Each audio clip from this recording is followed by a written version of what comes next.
Joining us right now is Ron Coughlin, who is Petco's CEO. And Ron, thank you for being here today. Great to be here in person. Thank you. Let's talk about what's happening. I think there are so many questions about the economy, especially with everything we're watching in the banking sector and issues about consumer confidence.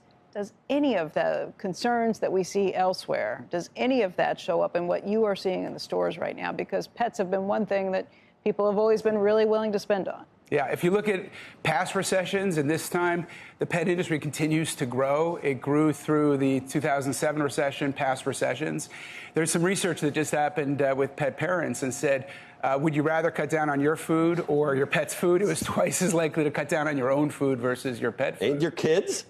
The kids are eating Hamburger Helper without hamburger. But, yeah, sloppy joes for the kids. That's not normal. It's crazy. But you true. look at the pet category, food continues to grow strongly. Services, grooming, vet grow strongly.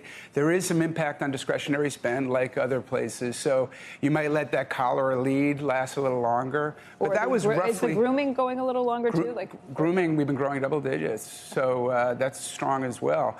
The discretionary spend piece has been about a 5 to 6 quarter dynamic, and we expect it to play out. It started last year, so it'll play out similarly this year. Is there any sort of trade down, like we hear from a Walmart or some places, that consumers are trading down? Yeah. Do they do that when it comes to their pets too? It's really a tale of two cities. There's been a premiumization trend for the last decade.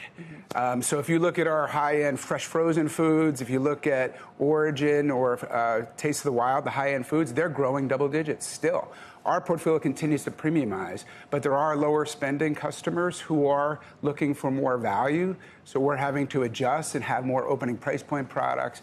And we have a great value loyalty program called Vital Care, which allows you to save $400. You get free checkups, grooming discounts, merchandise discounts, and we hit 500,000 customers. You must think your stock's cheap. I mean, you must think your stock is cheap. What is that? What do you attribute the last 12 months, the look of that truck to? Is it inflation has eaten into your margins? Yeah, I think it's a good value and a good time to buy. If you look at the pressures on the stock, they are cyclical in nature, right? It's the interest rate because of debt, number one, and number two, discretionary spend. Both of those are cyclical. If you look at secularly, the category is a strong category. Right. Our hand is very strong in terms of a differentiator. We're the only player who has a 360 with vets, grooming, food, supplies. But were you able to pass along inflation price increases in your product? Have margins shrunk?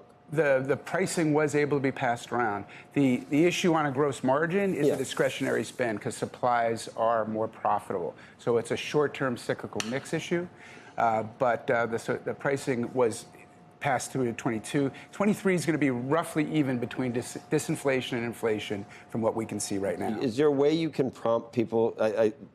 Your people ask me, what's your dog's name? We're going to make you bandanas. And you made bandanas. You made one for Becky, too. I did. It says Becky on it. It goes right here. It's for Coco. For Coco. But then when I said you have to make 4 of them, did you say, have you had your, do you need a psychiatrist or do you need a bandana? One of them is not ours. One of them is the grand pup that is staying with us, obviously. Would you like everyone to have 4 dogs? Would that help? You know, one of the dynamics is there's 60 million people who are actually working from home now.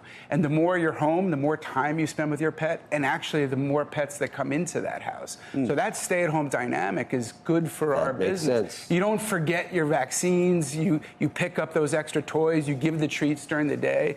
So, you know, stay at home. It has helped. It's great for us.